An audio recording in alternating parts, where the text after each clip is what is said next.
Kita mulai Ibu. Bismillahirrahmanirrahim. Assalamualaikum warahmatullahi wabarakatuh. Innal hamdalillah nahmaduhu wa nasta'inuhu wa nastaghfiruh wa na'udzu billahi min shururi anfusina wa min sayyiati a'malina. Man yahdihillahu fala mudilla lah wa man yudlil fala hadiya lah. Asyhadu an la ilaha illallah wahdahu la syarika lah wa asyhadu anna Muhammadan abduhu wa rasuluhu la nabiyya ba'dah.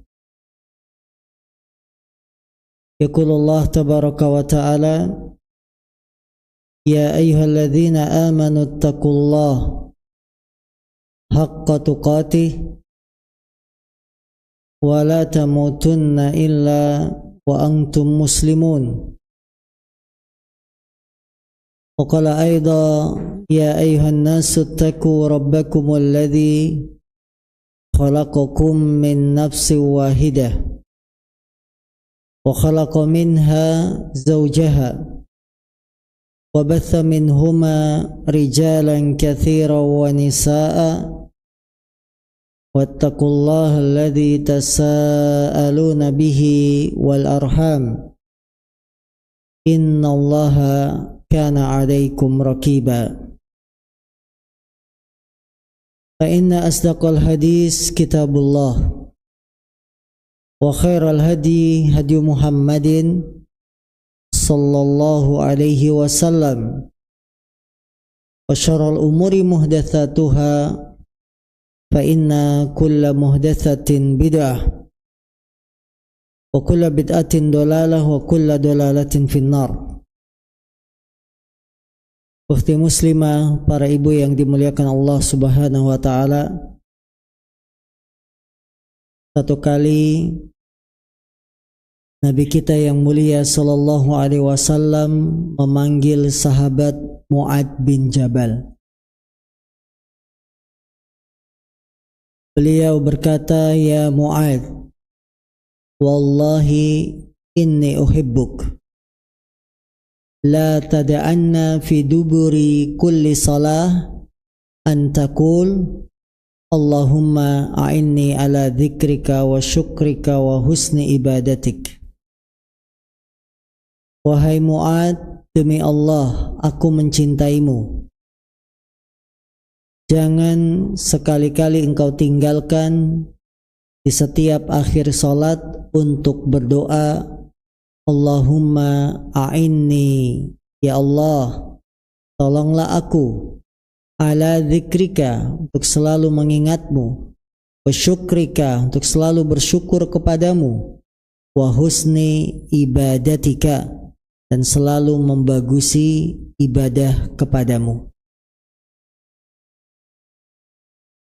Hadis yang mulia ini, para ibu yang dimuliakan Allah, menunjukkan pada kita bolehnya kita terus terang kepada seseorang, apalagi kepada pasangan kita sendiri, dengan mengucapkan, demi Allah aku mencintaimu. Ucapan seorang istri ke suami dengan perasaan cintanya atau suami ke istri akan membuat tenang pasangan, akan membuat pasangan menjadi bahagia. Ibu-ibu bisa bayangin kalau tiap hari suami ibu-ibu mengucapkan hal ini. Apa jadinya, Bu? Terbang ke angkasa, meleleh, bahasa sekarangnya kelepek-kelepek, ya. Nabi mengatakan kepada Mu'adz, wallah inni uhibbuk, demi Allah aku mencintaimu. Jangan kau tinggalkan setiap akhir salat untuk membaca doa Allahumma a'inni ala dzikrika dan seterusnya.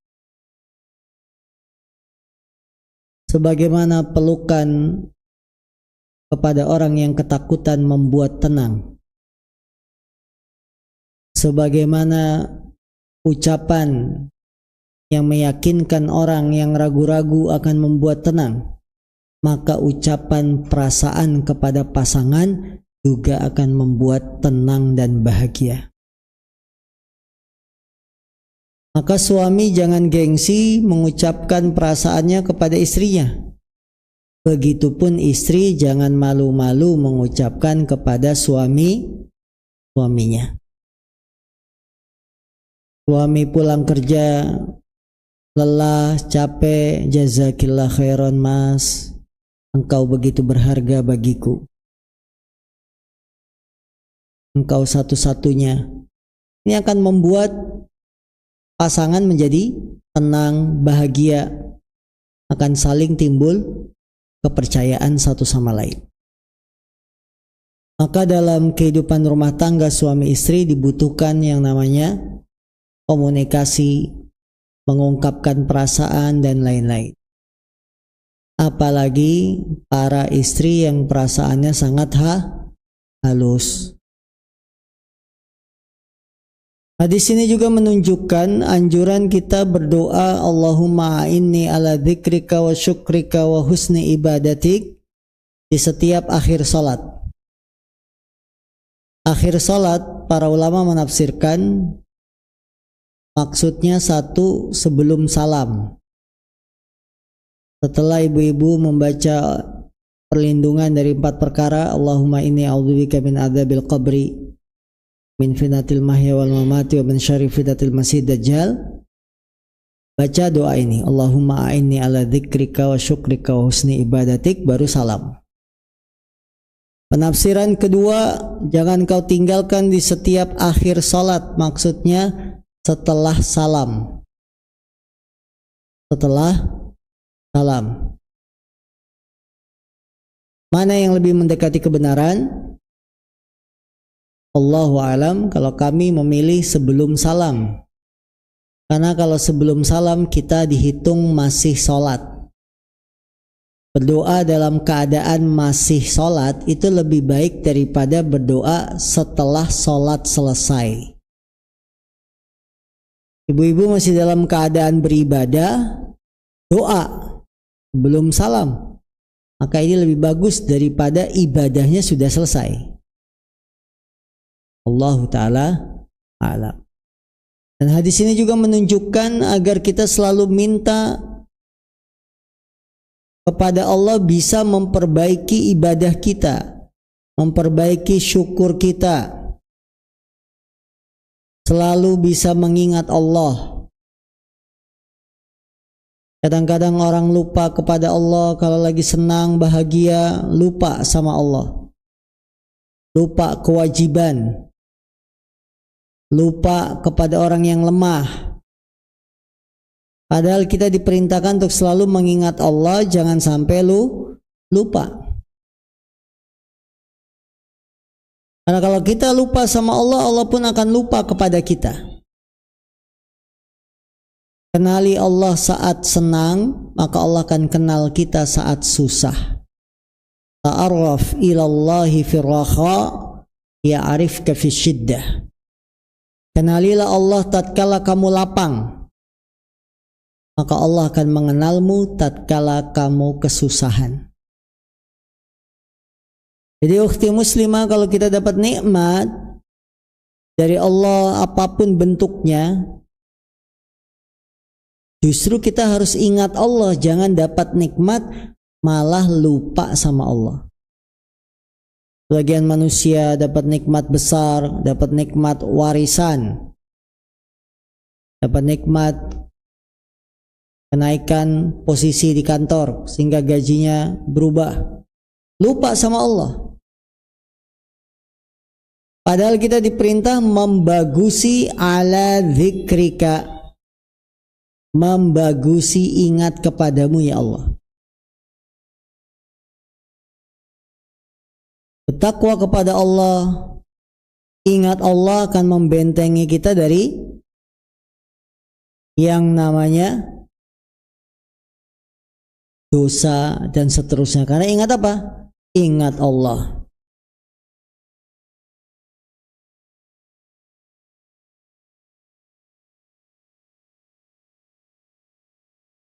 Maka ukhti muslimah yang dimuliakan Allah, memperbagusi ingat Allah, memperbagusi syukur. Syukur pada Allah Subhanahu wa taala dan memperbagusi ibadah.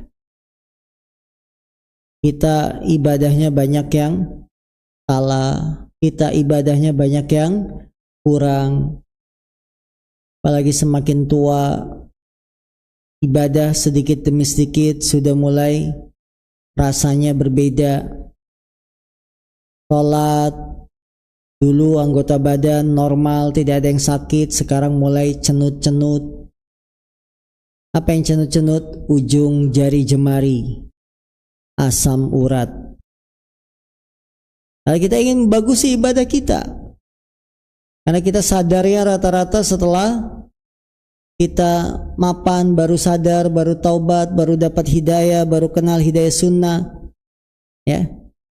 Kita ingin memperbaiki masa lalu, tapi ternyata kondisi fisik tidak mendukung dan seterusnya. Maka para ibu yang dimuliakan Allah, jangan lupa baca doa ini di setiap akhir sholat. Dan jangan lupa bilang terima kasih ke pasangan, mengungkapkan perasaan kita kepada pasangan, boleh. Jangan malu-malu. Daripada mengungkapkan perasaan ke orang lain yang tidak halal, tentu ini tidak boleh. Poin ke-35 halaman 104 kalau di buku saya. Menghancurkan hubungan baik antara istri dengan suaminya. Kalau bahasa syariatnya disebut takhbib. Tapi kalau bahasa gaulnya sekarang disebut pelakor. Kalau ngerebut istri orang apa? Pebinor. Pelakor perebut laki orang. Kalau merebut istri orang, pebinor. Ketahuilah ibu-ibu yang dimuliakan Allah, tujuan paling besar dari setan adalah memisahkan pasangan suami istri. Setan itu, iblis dan bala tentaranya punya singgasana di dasar laut. Dan kita tidak tahu lautan mana.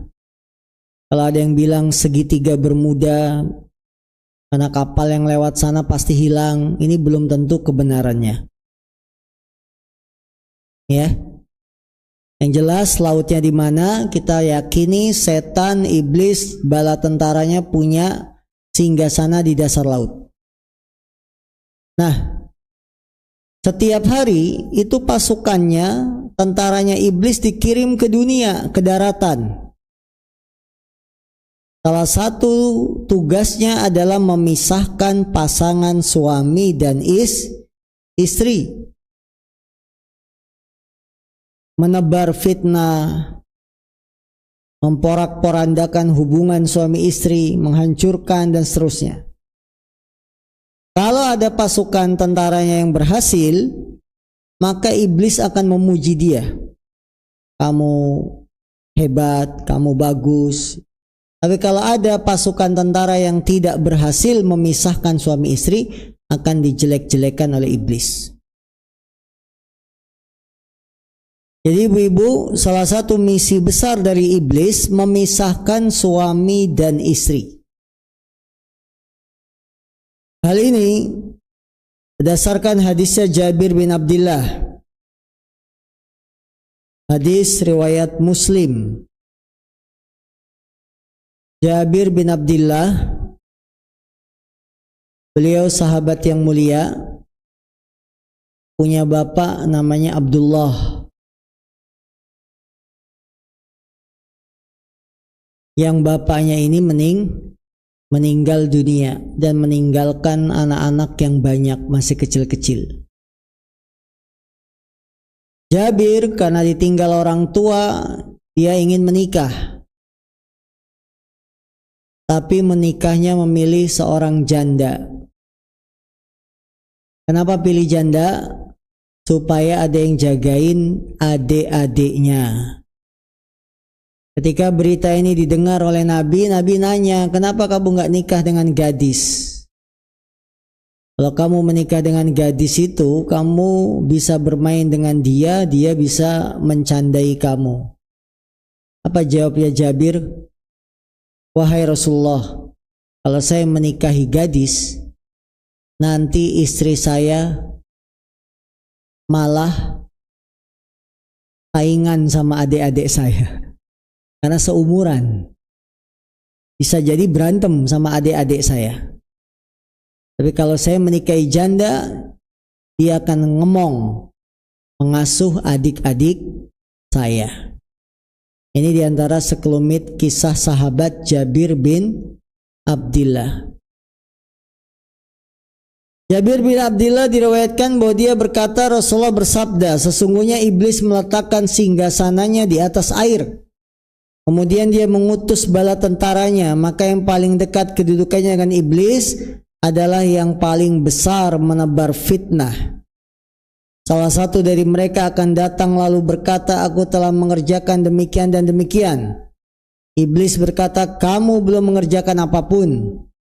Perawi berkata, kemudian datang lagi salah satu dari mereka dan berkata, aku tidak pernah meninggalkannya hingga aku mampu memisahkan antara dirinya dengan istrinya. Perawi berkata, akhirnya dia didekatkan kepada iblis, lalu iblis berkata, bagus engkau. Iblis pun merangkul dan memeluknya. Jadi tujuan setan itu ingin memisahkan, menghancurkan rumah tangga kita. Dan caranya banyak. Setan bisikin ke istri, ayo suamimu tuh ya banyak salahnya, A, B, C, D, udah minta cerai aja. Toh kamu nanti bisa cari yang lebih baik. Ini iblis. Jangan kita termakan rayuannya bala tentara iblis. Masuk melalui pintu istri. Atau bahkan masuk melalui pintu suami. Suami dipanas-panasin oleh iblis biar menceraikan istrinya. Pulang kerja, masuk rumah, ragu-ragu. Istri saya sudah diceraikan belum ya? Ini bisik-bisik siapa? Iblis. Kalau bala tentara ini berhasil sampai memisahkan suami istri, dia berarti sudah berhasil tugasnya. Nah ini ibu-ibu, jadi kita sebagai wanita jangan mudah terpancing untuk minta cerai, karena itu bisikan siapa? Bisikan setan. Pertengkaran dalam rumah tangga, selisih pendapat wajar. Yang penting tidak usah berlarut-larut. Bertengkar karena anak. Suami bersikap ke anak kasar, istri pengennya ke anak lembut. Akhirnya suami istri yang berantem. Berselisih pendapat tentang sekolah. Suami pengennya sekolahnya di sini, istri ingin di sini, akhirnya berantem. Perselisihan dalam rumah tangga wajar asal jangan kelewat batas. Dia bagaikan garam dalam sayuran. Sayur tanpa garam anyep. Anyep tahu bu, anyep. Hambar.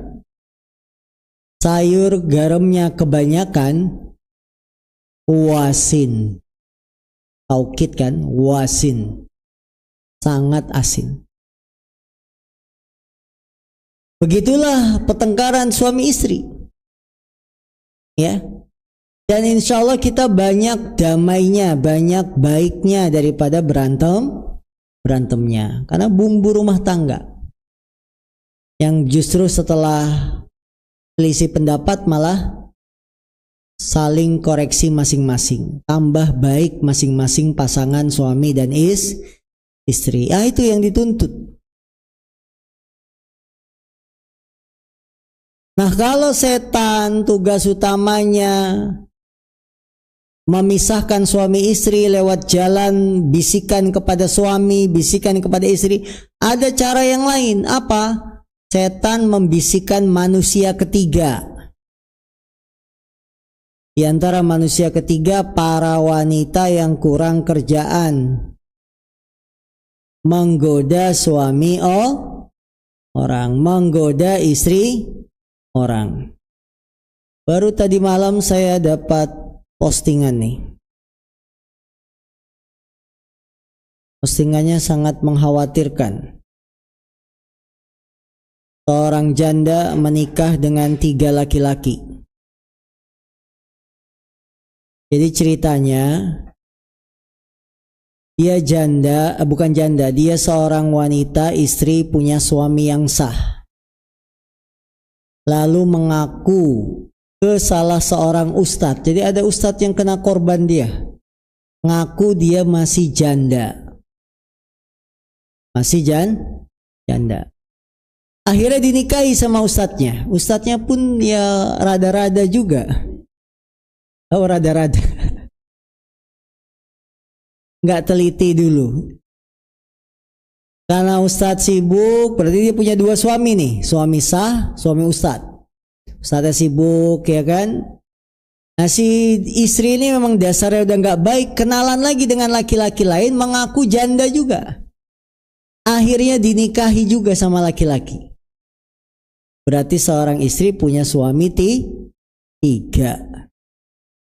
Na'udzubillahi min dzalik. Sampai pada akhirnya dua-duanya ketemu dengan suami sahnya. Malu nggak? Nah ini. Jadi ada setan masuk pintu yang ketiga. Selain membisikkan ke suami agar menceraikan istri atau membisikkan ke istri agar minta cerai, setan masuk pada orang yang ketiga. Siapa? Para wanita yang menghancurkan rumah tangga orang. Wanita-wanita yang menduduki perannya setan. Ya, posisinya seperti setan, dibisikkan oleh iblis. Ya, kamu kenalan sama laki-laki itu, ngaku aja janda. Ya. Coba bayangkan kalau si ustadz ini sudah punya istri. Hancur tidak rumah tangganya? Hancur. Kamu nikah gak lihat-lihat, ternyata istri orang kamu nikahi. Ini namanya merusak hubungan antara istri dengan suaminya yang hubungannya sudah baik-baik saja. Atau cara yang lain, cara keempat, wanita-wanita yang membeberkan aib kekurangan rumah tangga orang, menfitnah, membuat kebohongan dan lain-lain. Ini yang disebut menghancurkan hubungan baik antara istri dengan suaminya. Apa balasannya orang semacam ini? Dari sahabat Abu Hurairah diriwayatkan bahwa dia berkata, Rasulullah bersabda, "Laisa minna man khabbaba imra'atan ala zawjiha aw abdan ala sayyidih." Bukan termasuk golongan kami seorang yang menghancurkan hubungan baik antara istri dengan suaminya, atau antara seorang budak dengan tuannya. Bukan termasuk golongan kami. Nabi mengucapkan kalau ada orang yang menghancurkan hubungan suami istri, bukan termasuk golongan kami, bukan pengikutnya Nabi Muhammad sallallahu alaihi wasallam. Kalau kita bukan pengikut Nabi Muhammad, kita ngikutin siapa? Apakah kita masih umat Islam? Masih dalam agama Islam kalau kita tidak mengikuti Nabi Muhammad sallallahu alaihi wasallam? Maka ibu-ibu, sebenarnya Islam itu sudah dari dulu memperingatkan masalah pelakor, pebinor, itu sudah ada Islam. Jangan kita selalu melihat rumput tetangga lebih hijau, tidak. Tapi perhatikanlah kehidupan rumah tangga kita sendiri. Tidak usah membanding-bandingkan suami kita dengan suami orang. Udah syukuri suami yang ada sekarang. Syukuri. Tidak usah melihat suami orang kok nyapu halaman ya kalau pagi. Suami saya pagi-pagi ngapain? Tidur. Kita ngeliat, gak boleh ngeliatin suami orang. Liatin suami lagi tidur, manis apa enggak? Manis apa pahit, Bu? Syukur. Kalau kita bersyukur dengan pasangan, ditambah. Tentunya masalah pasti ada. Masing-masing rumah tangga pasti ada masalah dengan suaminya, dengan istrinya. Tinggal bagaimana kita mengatasi masalah tersebut. Karena memang kehidupan rumah tangga ini dijadikan ujian bagi kita. Istri-istri ada yang menjadi fitnah bagi suaminya. Suami ada yang menjadi fitnah bagi istrinya. Tinggal bagaimana kita menjalin hubungan suami istri ini dengan baik. Di antaranya sering komunikasi. Kalau suami kita belum kenal hidayah, belum dapat hidayah sunnah, doakan. Jangan berputus asa.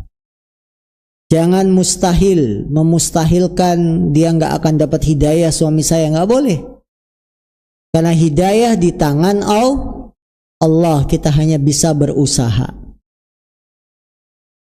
Hingga ibu-ibu yang dimuliakan Allah, komunikasi yang baik dengan suami, insya Allah rumah tangga pun menjadi baik. Dan kita kembalikan ke tujuan awal menikah. Untuk apa saya menikah? Mengapa saya menerima lamarannya? Sekarang sudah 20 tahun menikah baru menyesal. Nyesel nikah sama kamu. Sudah 20 tahun nyesel. Ya. Tidak boleh. Kecuali ibu-ibu pelanggaran fatal dari suami yang tidak bisa ditoleransi. Kesalahannya fatal. Apa? Kekerasan. Melukai istri. Menampar, memukul, sampai memar, dan seterusnya. Ini fatal. Menjadi sebab bolehnya minta cerai. Yang lebih fatal lagi, meninggalkan sholat.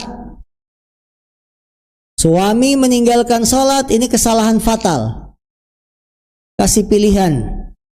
Kamu mau tetap bersama saya, tapi syaratnya sholat.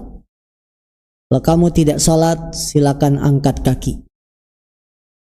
Silakan angkat kaki dari rumah ini. Sertifikat rumah sudah atas nama saya. Salat ditinggalin suami fatal. Kesalahan fatal. Karena Nabi bersabda, Al-farqu bainana wa bainahum as-salah, faman tarakaha faqad kafar.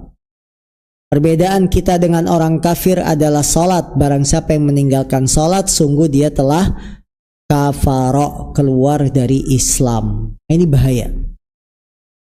Namun kalau perselisihan kita dengan suami dalam batas wajar, masalah-masalah kecil, bukan yang fatal, maka pertahankan rumah tangga kita. Kecuali kita sudah tidak kuat, maka boleh menggugat cerai. Halaman poin ke-36, halaman 106. Membelanjakan harta sang suami tanpa seizin dan keridoan darinya, jika sang istri tersebut bukan orang yang pandai. Dalam kacamata Islam, tidak ada namanya istilah harta gonogini. Islam itu dalam hal kepemilikan harta sangat jelas. Harta istri milik siapa harta istri? milik istri. Istri dapat warisan dari orang tua, istri dapat hadiah, istri dapat apa lagi? Ya, hasil usahanya, dagang. Harta istri milik istri. Harta suami milik istri. Curang dong. Harta suami milik suami. Maka istri nggak boleh menggunakan harta suami tanpa izin, tanpa ridho dari suami, apalagi istrinya tidak pandai mengelola keuangan. Boros, tidak cermat milih barang. Cuma ngelihat murahnya, ternyata barangnya KW, cepat rusak. Akhirnya beli lagi. Harta suami milik suami. Istri nggak boleh asal ambil tanpa seizin suami. Maka yang dilarang dalam Islam diantaranya adalah bila istri membelanjakan harta suami. Dia memberikan hadiah cuma-cuma, sedekah, jual beli dan lain-lain tanpa seizin suami. Ini nggak boleh. Atau memberikan makanan kesukaan suami. Suami mau pulang, diberikan makanan kesukaannya. Kesukaan suami itu apa? Misalnya PMP atau apa? Ya. Baru makan sedikit karena suami baru pulang, mungkin dia capek lelah, nyobain cicip sedikit, kita udah nggak sabar. Ini kok dibeliin gak dimakan sih? Akhirnya dikasih ke orang. Habis maghrib, habis isya, suami nanyain, mana tadi makanannya? Jengkolnya mana tadi? Sudah saya kasih tetangga. Ya Allah. Nah ini tidak boleh.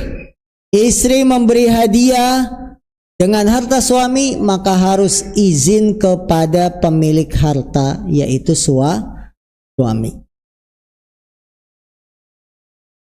Atau membelanjakannya tidak benar, dikasih bulanan.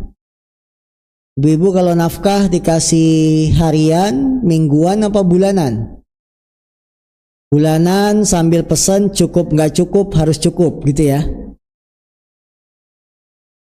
Nah, bulanan nafkah bulanan makan minum ini dikasih sekaligus, tak boleh kita bagi-bagi. Dihitung benar-benar. 1 bulan 30 hari dikasih suami sekian, pengeluarannya harus sekian. Kalau kita memberikan harta suami ini tanpa izin, tanpa ridho, sehingga tengah bulan sudah kritis. Sekarang tanggal berapa? Tanggal 29. Masih bisa nafas, Bu? Apa sudah ngap-ngap? Ya. Kalau kita kelola dengan baik bisa 30 hari, tapi kalau tidak dikelola dengan baik akhirnya 15 hari, 20 hari habis. Ini enggak boleh. Harus izin suami. Dari Abdullah bin Amr diriwayatkan bahwasanya Rasulullah bersabda, "La yajuzu limra'atin atiyatun illa biidni zawjiha." Tidak dibolehkan seorang wanita, seorang istri memberikan harta kecuali atas seizin suaminya. Atiyah itu pemberian, hadiah. Kecuali illa biizni, kecuali dengan izin zawjiha, izin suami. Lain halnya kalau para suami sudah menyerahkan ke ibu-ibu. Ini nafkah sebulan. Kalau kamu mau sedekah ngasih orang di bawah 500.000 nggak usah izin. Tapi kalau di atas 500.000 harus konfirmasi. Nah kalau suami sudah begini, di bawah 200.000 nggak usah izin. Mau sedekah, mau infak atau mau apa, beli hadiah, tidak usah izin. Silakan tanpa izin suami boleh. Karena dia sudah bilang, kalau kamu ingin sesuatu harganya di bawah 200.000 nggak usah minta izin. Ya, ini berarti sah, ridho. Tapi kalau suami tidak berbicara, maka istri harus minta izin ketika menggunakan harta suami. Juga berdasarkan hadis Rasulullah yang lain, Rasulullah bersabda, la tunfiku imra'atun syai'an min baiti zawjiha illa biidni zawjiha. Qila ya Rasulullah wala ta'am, qala dzalika afdal amwalina. Seorang wanita tidak dibolehkan menginfakkan sesuatu pun dari rumah suaminya kecuali atas seizin suaminya. Menginfakkan sedekah dari rumah suaminya kecuali atas izin suami. Barang-barang bekas, sekarang kan lagi rame Pajero, pasukan jemput rongsok.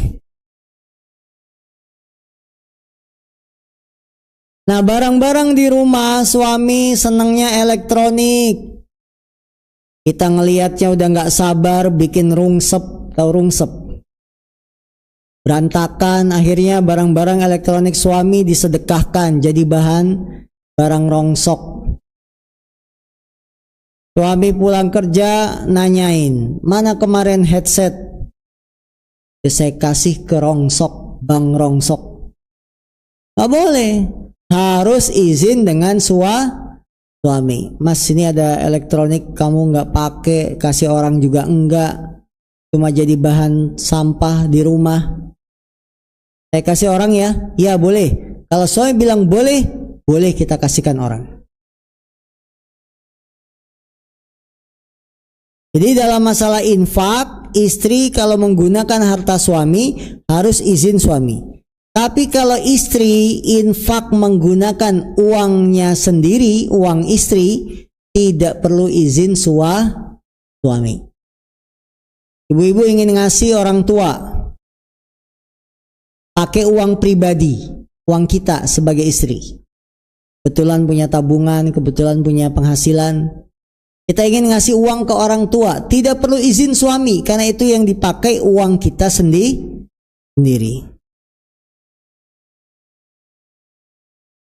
Janganlah seorang wanita dibolehkan menginfakkan suatu pun dari rumah suaminya kecuali atas izin suaminya.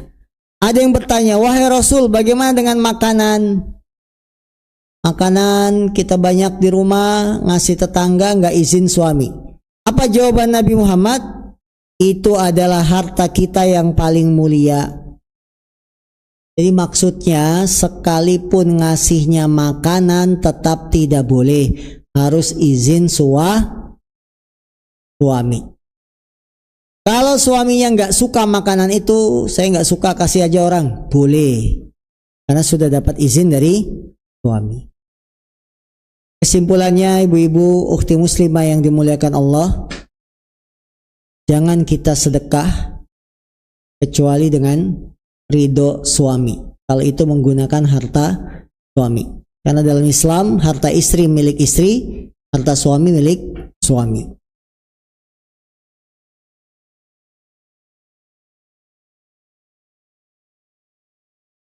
Kemudian hadis berikutnya dari Aisyah, dia berkata Rasulullah sallallahu alaihi wasallam bersabda, "Idza a'tatil mar'atu min baiti zawjiha bi tibi nafsin ghaira mufsidatin fa inna laha mithlu ajrih laha ma nawat hasana walil khazini mithlu dhalik." Jika seorang istri mengeluarkan harta dari rumah suaminya dengan cara yang baik, tidak terlalu boros, maka dia akan mendapatkan pahala seperti pahala yang didapatkan suaminya. Baginya pahala karena niatnya yang baik, dan baginya mempunyai harta sang suami juga mendapat pahala yang semisal. Nah di sini, kalau wanita mengeluarkan harta dari rumah suaminya dengan cara yang baik, pandai, tidak boros, dia dapat pahala seperti pahala yang didapatkan suami kerja, dapat gaji, ngasih nafkah bulanan ke istri anak. Suami dapat pahala. Si istri mengelola sebaik mungkin. Jangan sampai minus akhir bulan. Maka istri juga dapat pahala.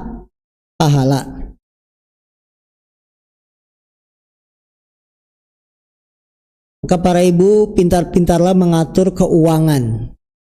Karena dalam rumah tangga ada peran ayah, peran ibu. Kemarin datang gak ibu-ibu? Hari Ahad. Online. Gak dapat buku kalau online. Ya. Kemarin baru sampai peran ayah, belum peran istri, ibu. Nah, peran ibu, istri di rumah diantara yang ngatur keuangan. Dia pelaksana harian. Mau nyekolahkan anak, dilihat dengan penghasilan suami.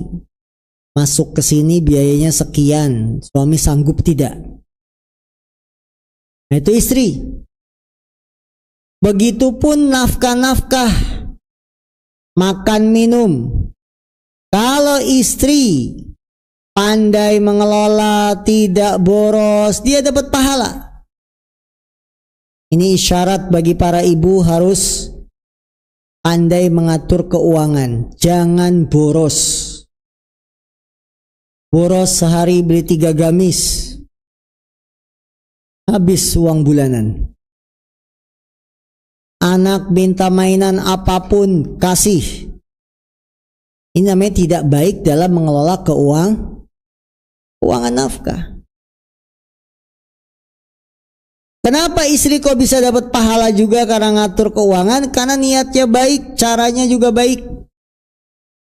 Dan suami juga dapat pahala karena dia sudah bekerja keras. Cari nafkah diberikan ke suami istri, jelas dia dapat pahala. Istrinya yang mengelola bagus, dapat pahala juga. Lagi zaman sekarang ibu-ibu, zamannya media sosial, zamannya pixel, zamannya 99. Ya. Kalau malam mau tidur ibu-ibu nggak usah buka live Shopee. Itu menggoda betul. Menggoda ingin check out buat pesanan.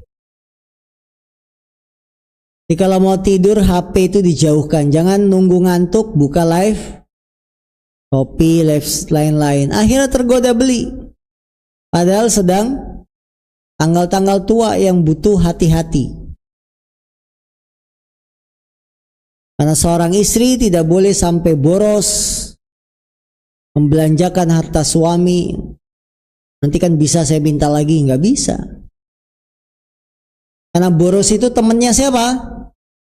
Setan. Innal mubadzirina kanu ikhwana syayatin. Sesungguhnya orang-orang yang mubadzir, boros, membelanjakan harta dalam kemaksiatan, kanu ikhwana syayatin, mereka itu temannya setan. Baik-baiklah kita mengelola, simpan, syukur-syukur simpanannya bisa umroh, bisa haji. Ya, ada lebihan dari nafkah bulanan, tentu ini istri yang hebat. Seorang wanita telah dilarang membelanjakan hartanya sendiri tanpa seizin dari suaminya. Jika ia bukan orang yang pandai, lantas bagaimana jika ia membelanjakan harta suaminya tanpa seizin darinya? Rasulullah bersabda, la yajuzu limra'atin hibatun fi maliha idza malaka zawjuha ismataha. Seorang wanita tidak boleh memberikan hartanya kepada orang lain jika seorang laki-laki telah menikahinya. Jika seorang laki-laki telah menikahinya, nggak boleh dia belanja seenaknya sendiri. Harus izin siapa? Suami.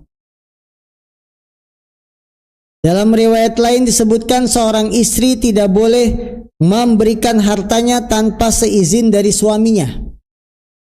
Tak boleh, karena yang bekerja keras adalah suami.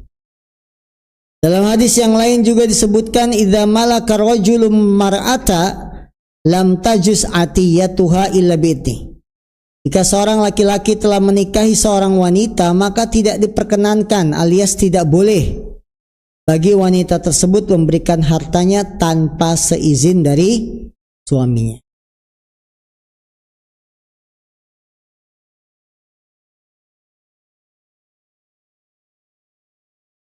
Bahkan ibu-ibu, suami kita kalau pelit saja, gak ngasih nafkah, diusahakan diminta dulu, jangan langsung diambil tanpa izin.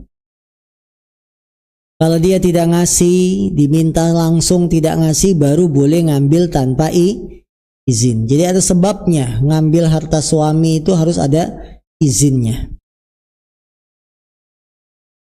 Dan kita sebagai suami istri saling mengisi.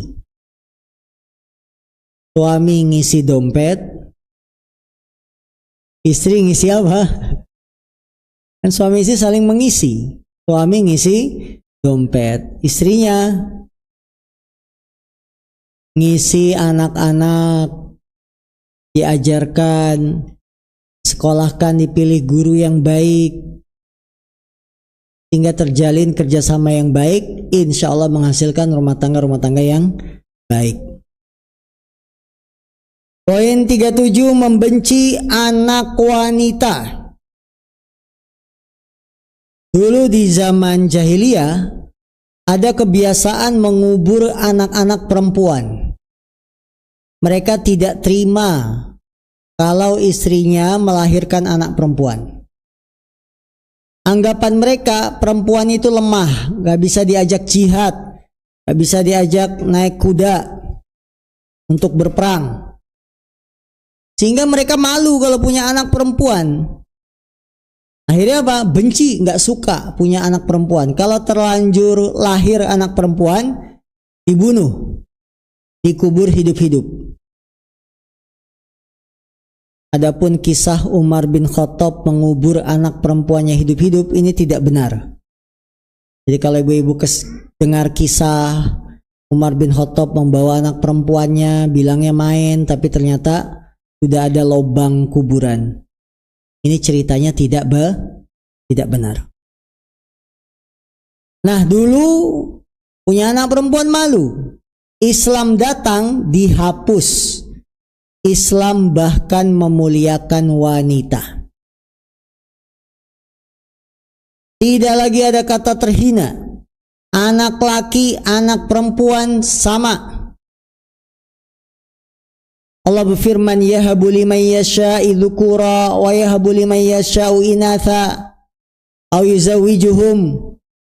Allah berhak memberikan anak laki-laki pada seorang, anak perempuan pada seorang, atau Allah ngasih kembar. Kembar laki-laki perempuan, atau perempuan-perempuan, atau laki-laki laki-laki. Jadi dengan datangnya Islam, justru wanita itu mulia, bukan malah dibenci. Termasuk bencana jahiliyah yang masih bercokol di hati sebagian kaum wanita adalah membenci kelahiran bayi wanita, padahal itu nikmat Allah. Anak perempuan itu, ibu-ibu, kalau kita benar bagus jaga, dia menjadi penghalang api neraka. Itu anak perempuan. Cuma kita harus lebih ekstra sabar kalau punya anak perempuan. Dari kecil aja dia udah ceriwis. Ngomongnya itu ceriwis. Beda dengan laki-laki, lebih kalem. Perempuan lebih rempong. Mau diajak jalan, nyocokin kaos kaki sama sepatu. Nyocokin dengan jilbab, apalagi kalau sudah SD kelas 2 sudah bisa dandan. Harus sabar, tapi pahalanya punya anak wanita penghalang dari api neraka. Allah mengisahkan tentang orang-orang jahiliyah yang benci punya anak wanita. Wa idza busyira ahaduhum bil untha dhalla wajhuhu muswaddan wa huwa kadhim. Apabila dikabarkan kepada mereka, diberi kabar gembira kelahiran anak perempuan, maka jadilah wajah mereka berubah.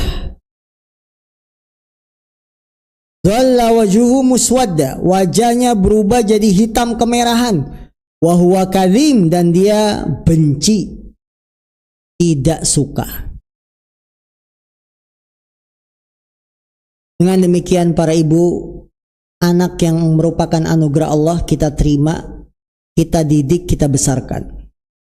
Jangan benci sama anak perempuan atau benci dengan anak laki-laki, tidak boleh. Semuanya harus diperlakukan adil.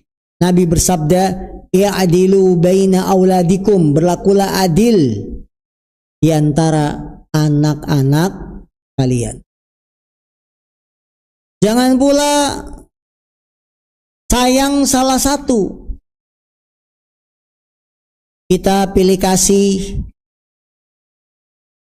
anak yang terakhir lebih disayang daripada kakak-kakaknya. Jangan. Anak harus disamakan karena mereka statusnya anak. Nabi bersabda, berlakulah adil antara anak-anak kalian. Dalam hal ciuman, kalau anak pertama dicium, ya anak kedua dicium. Itu namanya adil. Dan kita nggak boleh benci kalau punya anak perempuan atau anak laki-laki. Padahal anak wanita merupakan kenikmatan yang agung dari Allah. Dia merupakan penyebab terbesar mendapatkan rahmat dan karunia Allah. Namun kebanyakan manusia tidak mengetahuinya. Dia punya anak perempuan nikmat. Apa diantaranya sabda Nabi yang menunjukkan punya anak perempuan itu kenikmatan? Rasulullah bersabda, "Man kunna lahu thalathu banatin yu'wihinna wa yakfuluhunna wa yarhamuhunna faqad wajabat lahul jannah al-batata." Faqala rajulun min ba'dil qaum, "Wasintaini ya Rasulullah?" Qala wasintain. Rasulullah bersabda, barang siapa yang memiliki 3 anak perempuan yang dia asuh, dicukupi kehidupannya dan dia kasihi, pasti dia masuk surga, pasti dia masuk surga. Ada orang yang bertanya, "Wahai Nabi, bagaimana kalau 2 orang? Saya baru punya 2 orang anak perempuan." Ya, bagaimana kalau 2 orang? Rasulullah jawab, 2 orang juga bisa. Penghalang dari api neraka, memasukkan ke dalam surga. Ibu-ibu yang punya anak-anak perempuan, sayang, jaga anak perempuan itu. Latih pakai jilbab. Contohkan kita sebagai orang tua pakai jilbab ketika keluar rumah. Anak perempuan dilatih dari kecil pakai jilbab. Anak perempuan kita dikawal sampai dia menikah. Jangan biarkan pergaulan bebas. Zaman sekarang kan kita, Masya Allah, pergaulan itu sudah sangat mengkhawatirkan. Kalau zamannya ibu-ibu nikah, ibu-ibu dikejar-kejar sama suami ibu-ibu. Zaman sekarang perempuannya yang ngejar-ngejar kita. Maka orang tua wajib jaga anak perempuan sampai ke jenjang pernikahan. Dan gak boleh kita benci, anak perempuan dibenci, gak berguna dan lain-lain, tidak boleh. Ini masuk adatnya jahiliyah. Rasulullah juga bersabda, "Man yali min hadhil banat syai'an fa ahsana ilaihinna kunna lahu sitran minan nar." Barang siapa yang diuji dengan sesuatu lantaran anak-anak perempuannya namun dia tetap berbuat baik kepada mereka, maka mereka ini menjadi penghalang baginya dari api neraka. Jangan dikira kita punya anak perempuan rugi dan seterusnya, jangan. Itu pilihan terbaik dari Allah. Rasulullah juga bersabda, "La tukrihul banat Fa innahunnal mu'nisatil ghaliyat. Jangan kalian benci anak-anak perempuan, karena mereka adalah sang penyejuk hati dan harta benda yang sangat berharga. Punya anak perempuan penyejuk hati. Anak pada seluruhnya, pada umumnya qurratu ain, laki-laki perempuan penyejuk hati. Karena anak perempuan penyejuk hati, kemudian apalagi harta yang sangat berharga. Ya ini harus kita kawal sebelum dia ke jenjang pernikahan supaya selamat. Pergaulan wanita zaman sekarang, naudzubillahi min dzalik. Anak-anak SMA sudah tidak ada batas lagi antara laki perempuan. Pergaulannya dengan geng motor, dengan apa lagi, geng sepeda, geng mobil, ya. Bebas bergaul anak perempuan, ini nggak boleh. Maka para ibu kalau ingin terhalang dari api neraka, perbagusilah mendidik, perbagusilah mengawasi, perbagusilah dalam bergaul kepada anak perempuan. Allah Ta'ala a'lam.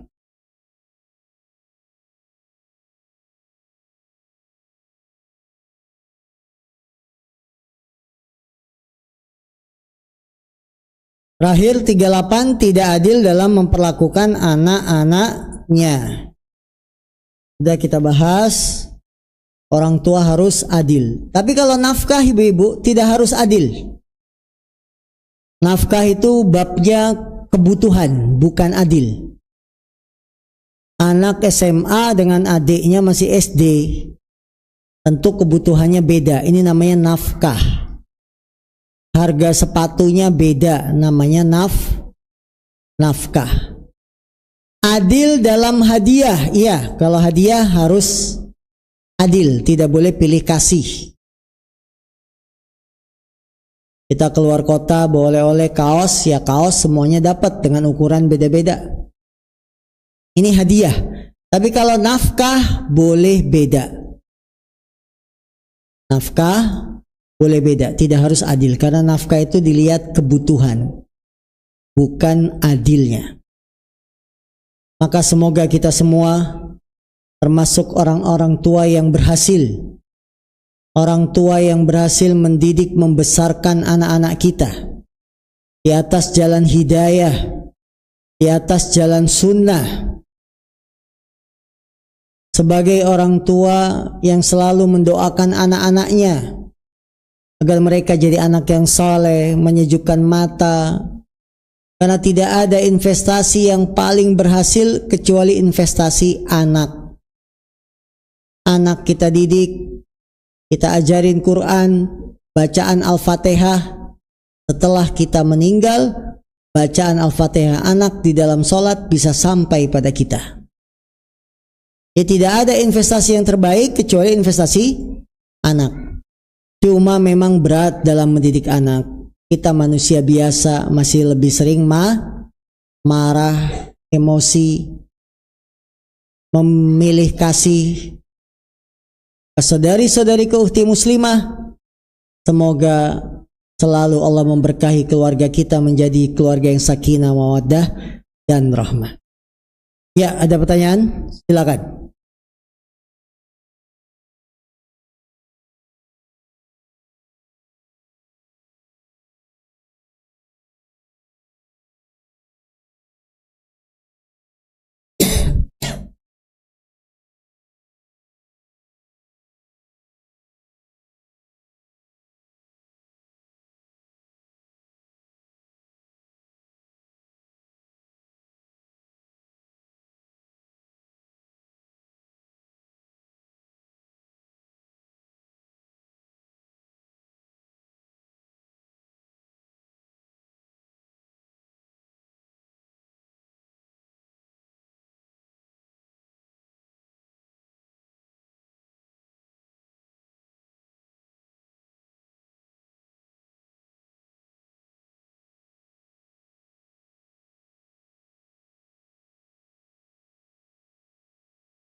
Ada berapa pertanyaan yang masuk?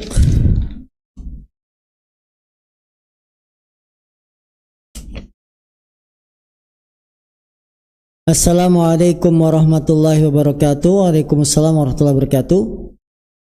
Kalau melihat suami orang selingkuh, apakah ahsannya tidak memberitahu istrinya? Kita melihat suami orang lain selingkuh dan kita punya bukti, baik dengan foto, video, ya, bukan sekedar berita-berita tidak jelas. Bagusnya itu ngasih tahu istrinya atau tidak. Ibu-ibu, selingkuh itu ada dua macam. Selingkuh yang resmi. Apa selingkuh yang resmi? Nikah lagi, itu selingkuh yang resmi itu. Sah secara agama Islam. Betul? Sah secara agama Islam. Suaminya dapat pahala. Istrinya kan belum dikasih tahu ini. Belum dikasih tahu. Saya jelaskan dulu, selingkuh ada dua. Selingkuh yang resmi, yaitu menikah lagi dengan ta'adud, maka hukum pernikahannya sah. Jenis kedua, selingkuh yang tidak resmi. Dia hanya pacaran, bersenang-senang dengan wanita lain, tanpa diikat dengan pernikahan. Kalau ibu melihatnya jenis selingkuh yang kedua, yang gak resmi, maka kasih tahu istrinya. Kenapa kasih tahu istrinya? Karena termasuk amar ma'ruf nahi mungkar. Melihat suami orang berbuat kemungkaran, kita harus amar ma'ruf. Harus menyetop perbuatan mungkar tersebut, di-stop. Kasih tahu istrinya. Saya melihat suami kamu melakukan hal yang tidak pantas dalam Islam. Ini buktinya. Kita punya bukti, jangan tanpa bukti. Boleh ngasih tahu istrinya. Adapun kalau selingkuhnya resmi alias ta'addud, nikah lagi, bahkan kita termasuk yang diundang, undangannya kita simpan. Ini kira-kira saya ngasih tahu istrinya enggak ya? Suami orang lain ini izinnya daurah, pulang-pulang malah sudah punya istri lagi. Untuk kasus yang selingkuh resmi, bagusnya kita ngasih tahu istri atau tidak, ini pertimbangannya maslahat dan mafsadah. Mana yang lebih banyak kebaikan dari keburukannya. Untuk yang selingkuh tidak resmi, yang resmi. Kalau yang tidak resmi langsung kasih tahu istrinya. Karena dalam rangka mencegah kemungkaran. Tapi selingkuh yang resmi, yang ada dokumen, ada wali, untuk memberitahu istri yang pertama, maka pertimbangan ibu-ibu baik buruknya, lebih baik mana? Banyak kebaikannya atau banyak keburukannya? Itu pertimbangannya. Kalau ibu-ibu menilai lebih banyak kebaikannya, kasih tahu. Tapi kalau dinilai lebih banyak keburukannya, jangan kasih tahu. Biar istrinya suaminya yang cerita sendiri. Suaminya yang cerita sendiri. Nah, jadi ibu-ibu patut curiga kalau suami tiba-tiba baik. Ada udang di balik rempeyek.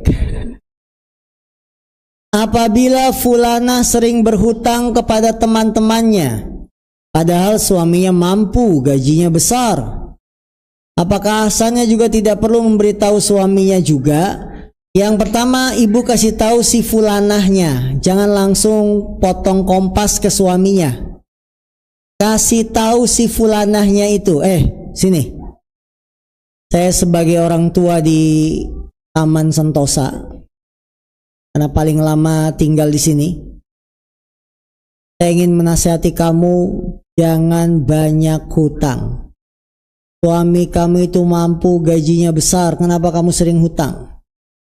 Ya, Jangan dijadikan kebiasaan. Gimana kamu kalau mati? Nanti saya nggak mau nyolatin. Nah, ini jadi yang beri kita tahu, siapa yang kita kasih tahu?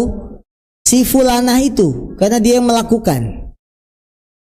Setelah dikasih tahu tahapan kedua, kok tidak berubah, masih ngutang lagi, maka boleh kasih tahu suaminya, tapi yang ngasih tahu suami ibu-ibu. Jangan ibu-ibu yang ngasih tahu ke suami si fulanah. Karena kalau ibu-ibu yang ngasih tahu bisa ramai. Atau bahkan malah suaminya simpati sama ibu. Ya tadinya nggak nyambung jadi nyambung. Ya. Jadi yang ngasih tahu suaminya siapa? Suaminya ibu. Tentu dengan bukti, bukan dengan praduga-praduga saja. Jadi harus ada buktinya.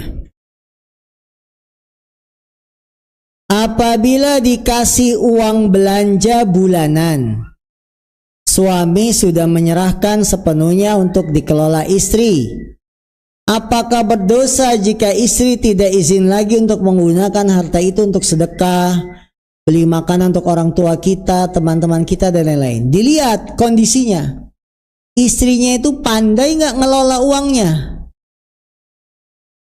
Kalau nafkah suami dia termasuk pandai mengelola, boleh kita sedekah dari nafkah bulanan dari suami.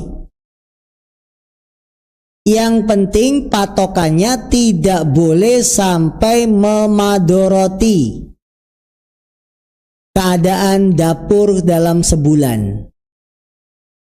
Jadi kalau ibu-ibu termasuk yang pandai mengelola keuangan, keadaan dapur sebulan aman, tidak kekurangan beras, tidak kekurangan minuman, makanan, kita bisa ngatur, boleh kita sedekah, infak, ngasih orang tua kita boleh, tapi dengan syarat dapurnya aman dulu. Jangan ibu-ibu belum aman tiba-tiba ngasih orang tua, tiba-tiba ngasih sedekah, akhirnya akhir bulan habis semua nafkah. Ini berarti tidak pandai mengelola, harus izin. Kalau pandai mengelola, sudah diserahkan sepenuhnya oleh suami, yang ngelolanya juga bagus, tidak akan saya kasih orang tua kecuali kalau ada sisa bulanan. Saya tidak sedekah kecuali sudah aman dapurnya, maka boleh.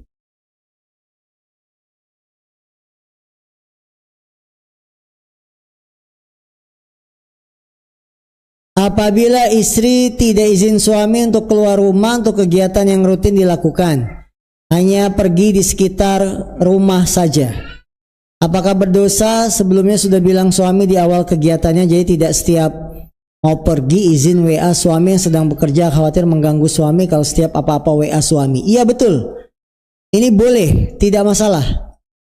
Istri tidak izin suami keluar rumah, kegiatan yang sifatnya di sekitar rumah, nggak ada masalah. Ibu-ibu pagi-pagi antar jemput anak TK, belanja abang-abang tukang sayur yang lewat depan rumah. Ibu-ibu keluar tanpa izin suami boleh, dan suami pun tahu kegiatan ibu-ibu, nggak apa-apa. Kecuali yang sifatnya insidental, yang dadakan, jauh, ya. Boleh, harus izin suami, karena itu sifatnya insidental, harus izin. Tapi kegiatan rutin tidak izin, tidak ada masalah. Pengajian, suami tahu kalau Kamis pengajian, boleh, tidak dilarang, ya. Karena mengganggu suami ketika kerja juga tidak boleh. Kalau yang jauh, insidental, tiba-tiba ada kebutuhan keluar jauh, yang ini yang harus izin suami. Kalau nggak diizinkan tetap di rumah. Dan naudzubillah min dzalik, baca berita tadi malam, suami mencekek anak gara-gara istrinya menghadiri kondangan. Naudzubillahi min dzalik. Alasannya dicekek apa? Karena anaknya nangis terus, istrinya lama pulang. Maka ibu-ibu ya, kalau kita pergi jauh izin sama suami. Kalau suami mengizinkan boleh. Apalagi kalau ninggalin anak harus izin minta keriduan suami. Kadang dia nggak bisa menenangkan anak apalagi usia-usia masih butuh ASI ya, kan harus tergantung pada ibunya. Dan suaminya juga salah, harusnya sabar, harusnya disusulin ke kondangan, betul? Apalagi tahu kondangannya cuma dekat, susulin saja, tidak ada masalah. Karena kalau bapak-bapak walaupun fisiknya kuat, gendong anak paling cepat capek. Ibu-ibu badannya tidak sekuat laki-laki tapi paling kuat gendong anak, ya kan? Karena menggendongnya dengan rasa cinta dan kasih. Nah, itu. Apakah boleh seorang fulana terus istiqomah sedekah dikala lapang dan sempit dengan niat mengharap surga Allah Azza wa Jalla? Namun suatu saat boleh tidak fulana itu terus bersedekah dengan niat agar Allah Ta'ala jauhkan dia dari kefakiran, kemiskinan agar terus bisa sedekah? Boleh. Bersedekah yang penting niatnya ibadah dulu. Dengan sedekah saya terjaga dari neraka, dengan sedekah dilipat gandakan pahala berlipat-lipat. Kemudian ada niat-niat yang lain, dengan sedekah saya tidak miskin, justru kaya. Karena Nabi bersabda, tidaklah harta itu berkurang dengan sedekah. Boleh tidak? Boleh. Jadi kita dengan istiqomah sedekah semoga bisa menjadi penghilang kemiskinan. Dengan istiqomah sedekah semoga menjadi penghalang neraka. Diberkahi Allah, boleh. Dan sedekah itu tidak harus dengan uang. Sedekah tidak harus dengan uang. Kita senyum di depan wajah teman, saudara kita seagama, itu pun disebut sedekah. Apa kata Nabi? Tabassumuka fi wajhi akhika sadaqah. Senyumanmu di hadapan wajah saudaramu adalah sedekah. Tasbih, ucapan subhanallah, alhamdulillah, Allahu Akbar, ini juga sedekah. Nabi bersabda, likulli tasbihatin sadaqah, walikulli tahmidatin sadaqah, walikulli takbiratin sadaqah. Setiap ucapan tasbih subhanallah itu sedekah, alhamdulillah itu sedekah, Allahu Akbar juga sedekah. Jadi sedekah nggak harus berupa uang. Sedekah dengan amar ma'ruf nahi mungkar. Wa fi amrin bil ma'rufi sadaqah wa nahyin an mungkarin sadaqah. Nabi bersabda, amar ma'ruf sedekah, nahi mungkar juga sedekah. Wa fi bud'i ahadikum sadaqah, dan melayani suami juga sedekah. Dan di dalam kemaluan pasanganmu ada sedekah. Ya. Jadi sedekah tidak harus berupa harta. Nah.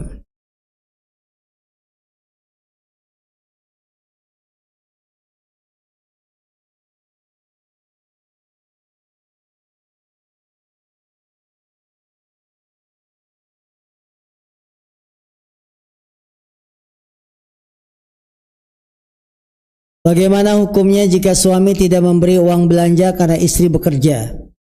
Karena gaji suami untuk kebutuhan sekolah, listrik, air, jajan anak-anak, kasih ke orang tua, sedangkan gaji istri untuk makan sehari-hari dan kebutuhan anak-anaknya yang dadakan. Tapi ketika istri minta uang untuk kebutuhan rumah, suami bertanya memang uangnya sudah habis walaupun tetap dikasih. Berdosakah istri jika mengambil uang suami tanpa sepengetahuannya? Ini yang pertama, suami tidak memberi uang belanja karena istri bekerja, itu salah. Istri bekerja, punya gaji, harusnya masuk kantong istri sendiri. Gak boleh gaji istri untuk makan, gaji suami untuk listrik, SPP dan lain-lain, gak boleh. Itu full ditanggung suami.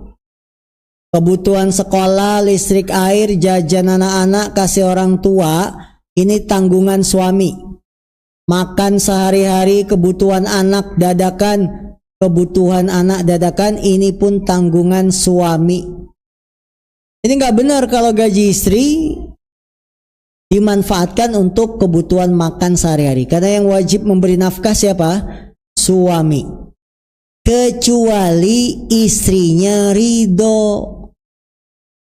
Mas, saya izin bekerja untuk membantu ekonomi kita.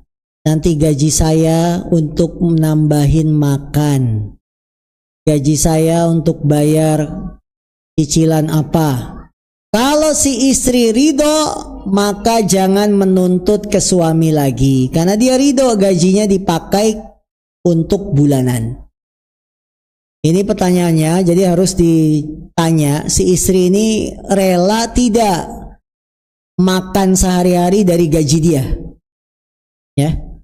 Dosa tidak jika istri minta ke suaminya? Ya, tidak dosa. Karena gaji istri itu pada asalnya milik istri.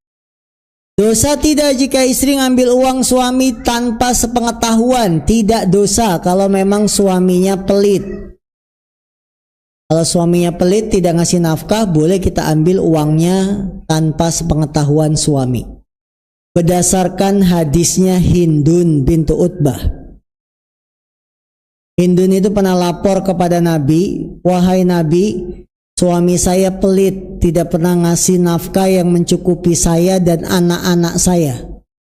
Bolehkah saya mengambil uangnya tanpa sepengetahuannya? Nabi jawab, boleh. Tapi ngambilnya secukupnya buat kamu, secukupnya buat anak. Jangan lebih. Jadi ibu, ketika kita ngambil uang suami tanpa sepengetahuan suami, secukupnya. Kalau secukupnya karena akhir bulan 1 juta, ya udah 1 juta, nggak boleh lebih. Secukupnya buat kita dan anak-anak. Jadi tidak dosa.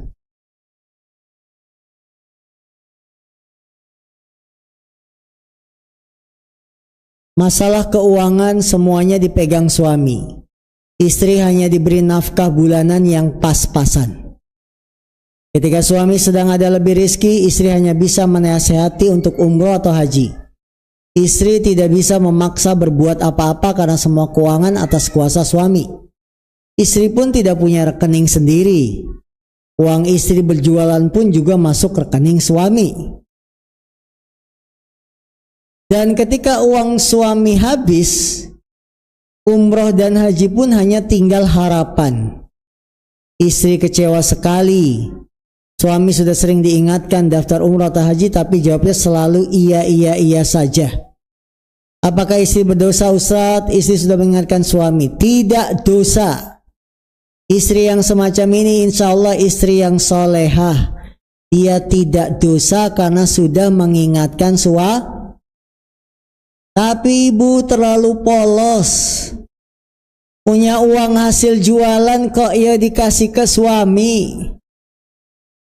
Sarung bantal masih ada, simpen di situ. Ya. Uang istri berjualan pun masuk ke rekening suami. Ini terlalu polos, jangan. Simpen di bawah bantal atau di bawah kasur atau di mana yang aman. Walaupun ibu tidak punya rekening sendiri, nggak apa-apa. Kalau pengen bikin, minta bantuan teman-teman. Sekarang bisa bikin online. Ya, pakai HP saja sudah bisa punya rekening kita.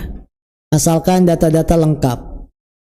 Ibu tidak dosa dan ini harus ada perubahan. Nasihati suami, kenapa uang habis? Umroh haji jadi tinggal kenangan, istri kecewa, ya, boros habis apa, main judi online, slot, dan seterusnya. Harus dinasehati karena uang, harta yang kita punya diminta pertanggungjawabannya di hadapan Allah. Dan kalau ibu punya penghasilan sendiri, simpen buat ibu, jangan karena cinta diserahkan ke suami, jangan. Bagaimana ketika suami memegang penuh masalah keuangan? Kalau itu uangnya uang suami, memang iya suami yang megang. Tapi kalau uangnya uang istri, suami tidak boleh megang uang istri. Jadi perhatikan, penghasilan yang didapat suami dari hasil kerja suami milik suami. Dia berhak ngatur bulanan, dikasih istrinya dan lain-lain. Tapi istri yang punya penghasilan gaji, maka uangnya milik istri. Jangan diserahkan ke suami. Semoga ibu tetap istiqomah, diberikan jalan kemudahan, diberikan kesabaran, dan suaminya bisa taubat, dapat hidayah, tidak bersikap pelit kepada istri. Karena ciri suami yang baik itu bukan pelit, tapi yang baik kepada istrinya. Bagaimana dengan suami awal menikah tidak merokok, rajin sholat? Setelah menikah suami jarang sholat, kadang-kadang merokok, tambah lagi orangnya temperamen. Kalau ngomong mulutnya pedes. Apa yang dia beri kalau lagi marah sama istrinya selalu diungkit-ungkit. Sekarang istrinya status masih bekerja dan saat ini sedang cuti melahirkan. Semenjak hamil sampai sudah lahiran, rumah tangganya ribut terus. Bahkan saat orang tua dari istrinya ada, dia berantem banting-banting koper, bayinya pun jadi rewel. Saat keluarga istri lagi kumpul datang niatnya nengok bayi yang lahir, namanya tamu datang jauh-jauh bukannya disambut dengan baik, malah si suami berkata kepada istri, banyak orang di rumah bukannya bantu beres-beres, cuma numpang tidur doang kesini. Omongan suami itu terdengar jelas oleh mertua dan adik serta anak mertuanya yang lain. Bagaimana menurut Ustadz suami yang seperti ini? Kami terus terang tidak rela anak kami diperlakukan di depan kami. Kami sebenarnya tidak mau ikut campur, tapi cara dia melakukan istri benar-benar menyakitkan. Yang pertama, istrinya ini masih cinta nggak sama suaminya? Yang baru lahiran ini. Kalau dia sudah tidak sholat, kadang-kadang ngerokok, ini boleh menggugat cerai. Ya, kadang-kadang sholat, berarti jarang sholat, boleh menggugat cerai. Tapi kalau istrinya masih sayang, orang tua jangan ikut campur. Kalau istrinya masih sayang, tapi kalau istrinya sudah nggak kuat, anak ibu nggak kuat, boleh menggugat cerai. Jadi harus dipertimbangkan, karena kadang ada istri yang sabar banget, suaminya seperti ini dia masih sabar karena melihat anak, tapi lama-lama kok tidak berubah, itu boleh menggugat cerai. Apa hukumnya dalam Islam bagi saudara yang menyarankan kepada kakak lakinya untuk menceraikan istrinya karena masalah ekonomi? Qadarullah si suami baru mendapatkan musibah kecelakaan dan memerlukan tindakan dokter dalam waktu lama karena memang tidak berpenghasilan, sedangkan si istri royal. Maka pihak keluarga memberikan pilihan kepada suami ini, jika menceraikan istrinya maka keluarga bertanggung jawab terhadap pengobatan orang tersebut. Tidak boleh. Kalau nggak ada sebab nggak boleh, ya. Dan kita jangan memerintahkan saudara kita menceraikan istrinya, tidak boleh. Kecuali ibu seperti Nabi Ibrahim dengan anaknya. Anaknya punya istri tidak baik, selalu mengeluh.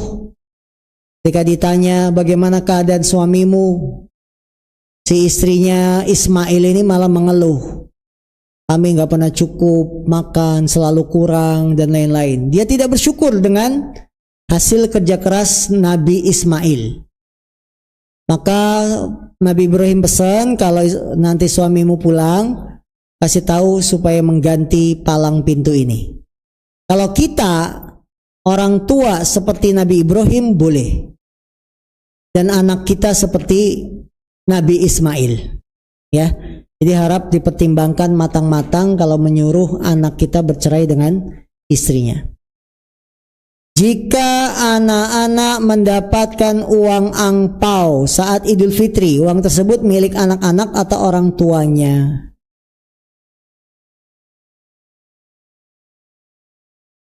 Yang dikasih siapa? Anak, ya. Maka disimpan buat kebutuhan anak. Karena si anak belum mampu mengelola, yang nyimpenin siapa? Orang tua, tapi cuma nyimpenin. Dia mau beli sepatu, mainan, dibelikan sesuai kebutuhan yang baik, jangan berlebihan. Jadi disimpankan, kita yang ngatur, karena anak itu akalnya belum sempurna, dia pikirannya cuma mau jajan mainan. Kita yang ngatur. Nah, kalau suatu saat kita punya kebutuhan dan kebetulan kita lagi nggak punya uang, boleh nggak ngambil uang ampau anak? Boleh. Karena uang anak hakikatnya milik bapaknya, milik orang tua. Nabi bersabda, anta wa maluka li abika. Engkau dan hartamu milik bapakmu. Itu dalam kondisi ketika kita tidak punya uang. Tapi kalau kita kondisinya cukup, uang anak ya serahkan ke anak.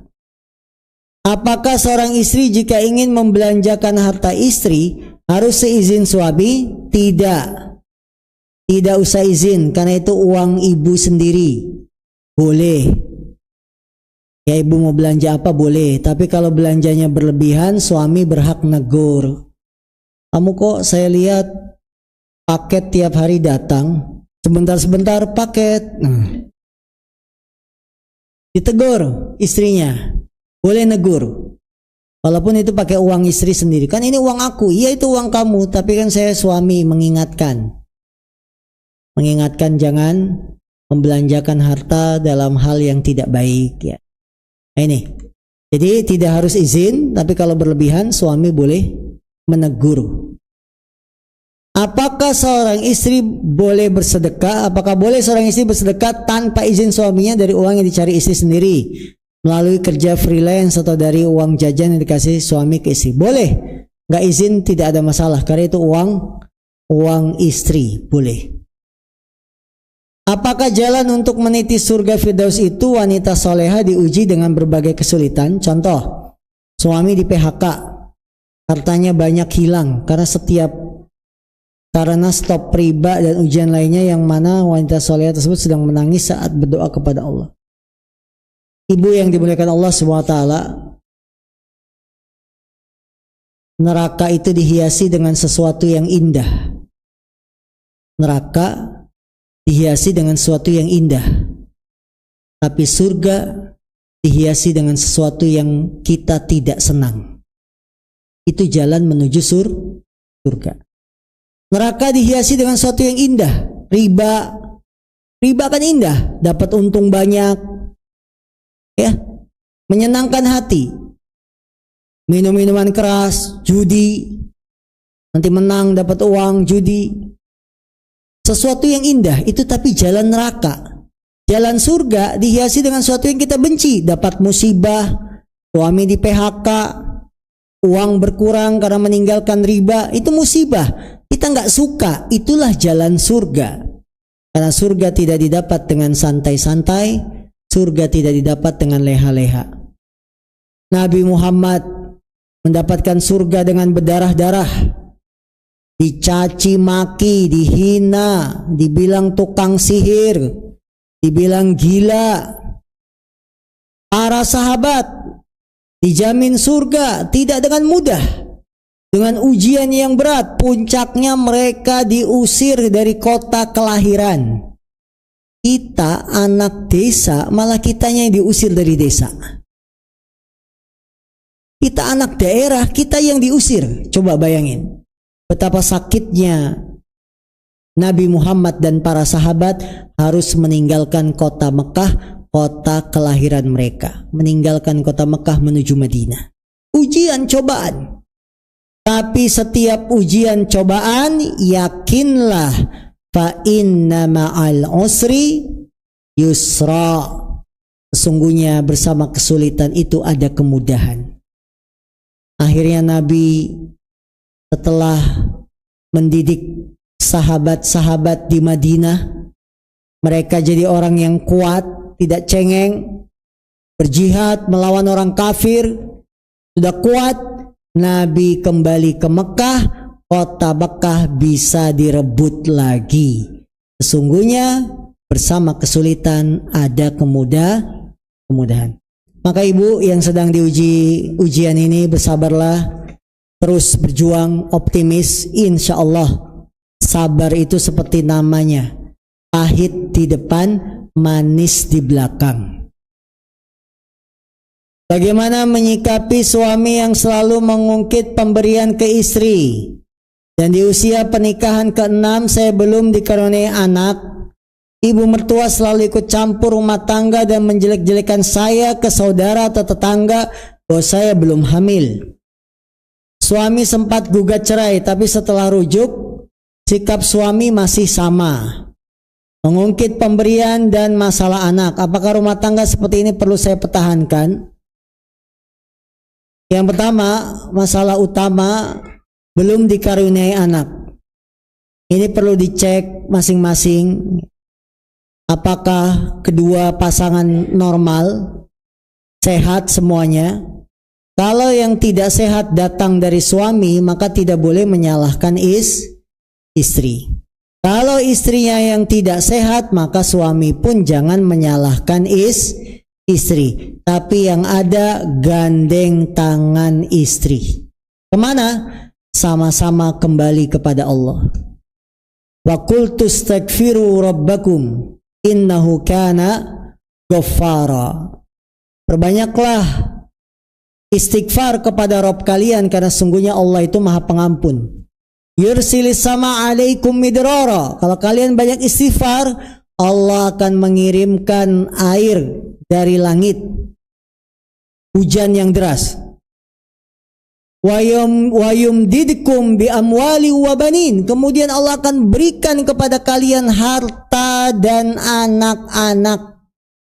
Jadi salah satu terapi untuk punya anak, banyak istighfar, taubat. Jangan istrinya saja yang disalahkan. Kamu sih nggak bisa hamil. Nggak boleh. Ini menyakitkan hati istri. Laki-laki harus gentle, jangan menyakitkan hati istri. Laki-laki yang jantan itu tidak menyalahkan istri, tapi menggandeng tangan istrinya, bersama-sama kita ikhtiar bagaimana punya anak. Seperti itu. Jangan malah menyebarkan aibnya. Orang tua juga demikian, kalau punya menantu belum hamil, sabar. Digandeng tangannya bersama, bukan malah dijelek-jelekan atau malah diceritakan ke orang lain. Insya Allah jalan keluar itu akan datang, karena punya anak, tidak punya anak, pemberian dari siapa? Dari Allah. Dengan kita tidak punya anak, Allah itu ingin melihat sikap kita seperti apa. Ternyata sikap kita gagal. Gak punya anak, suami jadi benci istri. Berarti sikap suami gagal di ujian ini. Sikap mertua juga gagal. Dengan menantu belum punya anak, gagal sikap mertuanya. Dia malah menyebarkan ke tetangga-tetangga, ceritain jelek itu menantu saya gak hamil-hamil. Dasar. Ya gak boleh. Ujian itu Allah ingin lihat sikap kita seperti apa. Kalau kita sikapnya kembali kepada Allah, bermunajat, berdoa. Jangankan usia baru pernikahan 6 tahun. Nabi Zakaria sudah di usia yang sepuh. Dia berdoa agar punya keturunan. Rabbi la tadharni farda, ya Allah, jangan biarkan aku hidup di dunia ini seorang diri. Dikabulkan. Fabasyarnahu bi Ishaq. Kami beri kabar gembira dengan kehadiran anak. Kalau Allah mampu, kun fayakun. Jadi maka jadilah. Jadi yang benar, suami mertua menggandeng istri, menggandeng menantu. Ayo bersama-sama kita taubat. Bersama-sama kita kembali pada Allah, perbanyak istighfar. Karena ini termasuk terapi yang paling bagus untuk punya anak. Ya, perbanyak anak. Dan ibu yang sedang diuji belum punya anak, bersabar. Insya Allah dengan kesabaran kita didapatkan pahala yang banyak. Jika istri belanja pakai gaji sendiri nggak izin dulu ke suami apa hukumnya? Boleh, tidak dilarang. Bolehkah seorang ibu memberi saran ke anak seperti ini? Jika ada yang nakal maka boleh membalas, asal bukan kamu yang mulai duluan nak. Tujuan saran di atas agar anak laki-laki tersebut tangguh dan kuat. Boleh, nggak apa-apa. Kalau ada yang mukul kita, kamu balas nak, tapi mukulnya jangan lebih keras dari yang dia pukul ke kita. Boleh? Boleh. Jadi kalau ada yang mukul kamu, kamu balas pukul. Karena itu yang diperintahkan dalam Al-Quran. Apa ayatnya? Fajaza'u sayyi'atin sayyi'atum mithluha. Balasan keburukan adalah keburukan yang semisalnya, yang sama. Jangan dia mukul pipi sekali, kita balasnya mukul pipi 2 kali. Nggak boleh. Itu berlebihan. Tapi kalau dia mukul pipi sekali, kita pukul lagi sekali, boleh. Jadi ibu-ibu dalam mengatasi bullying itu apa? Perundungan. Kemarin ada dokter spesialis meninggal bunuh diri ya, karena dibully oleh senior-senior. Salah satu cara agar anak kuat dalam pembulian, lawan. Dia mukul, pukul lagi. Biar anak kita kuat, jangan cengeng. Ya seperti itu. Dan ingat, kita kasih tahu, tapi balasnya jangan berlebihan. Karena kalau berlebihan, kamu yang kena. Dan jangan anak kita yang mulai duluan. Kita hanya membalas. Membalas keburukan itu boleh. Tapi balasannya sama, semisal. Tidak boleh melebihi. Apakah kita seharusnya mengajarkan ke anak laki-laki selalu maafkan perbuatan buruk orang lain, atau apakah perlu membalas keburukan orang lain? Tadi sudah diberikan. Boleh kita balas, tapi sesuai balasan keburukan dia. Tidak berlebihan.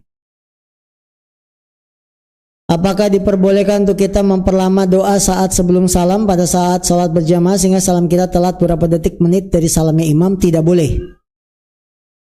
Kalau kita doa sendiri sebelum salam, imamnya sudah salam, kita masih doa, ini menyelisihi imam. Padahal Rasulullah bersabda, innama ju'ilal imamu liyutamma bih. Rasulullah bersabda, imam itu diangkat jadi imam untuk diikuti. Kalau kita tidak mengikuti imam, berarti kita melakukan kesalahan dalam sholat. Silakan berdoa, tapi ketika imam salam, kita pun ikut salam. Doa orang tua untuk anaknya kan mustajab ya Ustadz. Apakah termasuk anak yang sudah meninggal dunia? Iya, umum. Anak yang sudah meninggal dunia kita doakan. Ya, kalau anak ini sudah balik, amalannya diterima. Kalau anaknya belum balik, dia menjadi penghalang neraka bagi orang tuanya. Jadi boleh, walaupun anaknya sudah meninggal dunia.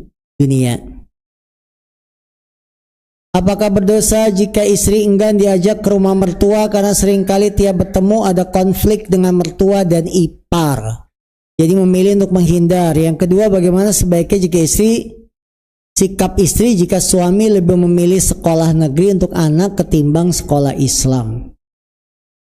Berdosa tidak istri menolak ajakan ke rumah mertua karena lebih menghindar dari konflik. Ya, konflik mertua dengan ipar.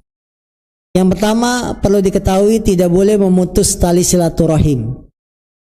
Kita menikah itu menggabungkan keluarga besar suami dengan keluarga besar istri. Istri berkunjung ke keluarga besar suami, suami juga berkunjung ke keluarga besar istri. Ini harus dijaga. Kalau kita dengan datang ini malah membuat silaturahim semakin baik, datang. Nah, ketika ada masalah maka butuh cari solusi. Kalau saya datang malah jadi berantem dan lain-lain, ini butuh solusi. Karena memutus tali silaturahim tidak boleh. Istri sikapnya bagaimana kalau suami memilih sekolah negeri ketimbang sekolah Islam? Ini sudah saya bahas. Kewajiban mendidik itu di tangan orang tua, bukan di lembaga sekolah. Kalau sekolah manapun tapi kita tidak ikut andil dalam mendidik anak, kita salah. Di sekolah manapun, kalau kita lepas anak, percayakan ke sekolah, itu salah. Karena kewajiban mendidik adalah kewajiban orang tua. Suami memilih sekolah negeri, dilihat kalau memang mampunya biayanya sekolah negeri tidak ada masalah, tapi ingatkan suami, kalau pulang anak pulang sekolah, kamu wajib ngajarkan yang benar gimana. Tadi di sekolah diajarkan les musik, kamu harus jelasin kepada anak. Nah begitu. Jadi istri ada peran juga. Kamu milih sekolah negeri, kamu harus siap konsekuensinya. Ngajarin anak harus lebih banyak. Seperti itu. Karena kewajiban mendidik anak di tangan orang tua. Apabila seorang istri tidak boleh menggunakan harta suami tanpa sepengetahuan suami. Jika ada suami yang tidak bersedekah atau pelit dalam bersedekah, kemudian apakah boleh seorang istri mengambil uang suami untuk bersedekah secara paksa? Karena sudah diingatkan tapi tidak ada perubahan. Mengambil uang suami secara paksa untuk sedekah. Apa hukum sedekah? Boleh nggak maksa orang sedekah? Hah? Tidak boleh. Perkara yang sunnah tidak boleh dipaksa. Dan tidak boleh ada konsekuensi hukum. Kadang-kadang lembaga sekolah mewajibkan puasa Senin Kemis. Puasa Senin Kemis hukumnya apa? Sunnah. Tapi muridnya dipaksa semuanya harus puasa. Benar atau tidak? Alasannya pendidikan. Boleh? Tidak boleh. Syariat Islam mengatakan puasa Senin sunnah, sekolah bilang puasa Senin wajib. Karena santrinya, siswanya harus wajib puasa. Ini kan merubah hukum agama. Kita siapa merubah hukum agama? Kita bukan nabi, kita bukan Allah. Nggak boleh. Jadi kalau sesuatu perkara itu sunnah, jangan ada paksaan. Karena berarti kita mengubah hukum syariat. Mengubah hukum syariat bukan hak manusia. Agama sudah sempurna, tidak boleh dirubah-rubah lagi. Sedekah, infak sampai hari kiamat hukumnya sunnah. Walaupun suami kita pelit nggak mau sedekah, dia nggak dosa, betul? Dosa nggak suami nggak sedekah? Tidak, dia dosa kalau tidak bayar zakat mal.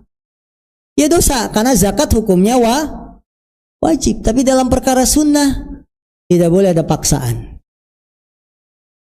Bolehkah istri sering ikut kajian-kajian muslimah karena anak sudah menikah dan pisah rumah setelah suami bekerja, setelah sudah dapat izin suami? Boleh.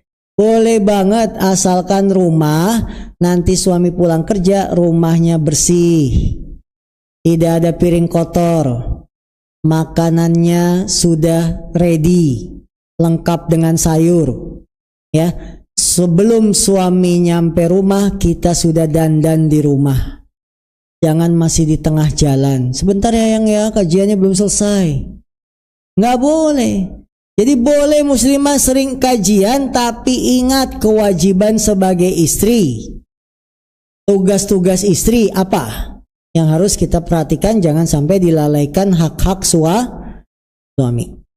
Saya suka menyisihkan uang pemberian dari suami tanpa sepengetahuan suami. Dengan niat uang yang Anda simpan itu akan digunakan ketika kami ada kebutuhan urgent, misalnya ketika butuh biaya saat tiba-tiba sakit. Dan sebagian dari uang yang saya simpan itu juga saya gunakan untuk infak sedekah. Apakah seperti ini boleh atau tidak? Pemberian suami ini maksudnya nafkah atau ihsan, uang jajan ke istri. Kalau uang jajan ke istri boleh kita simpan karena itu milik istri.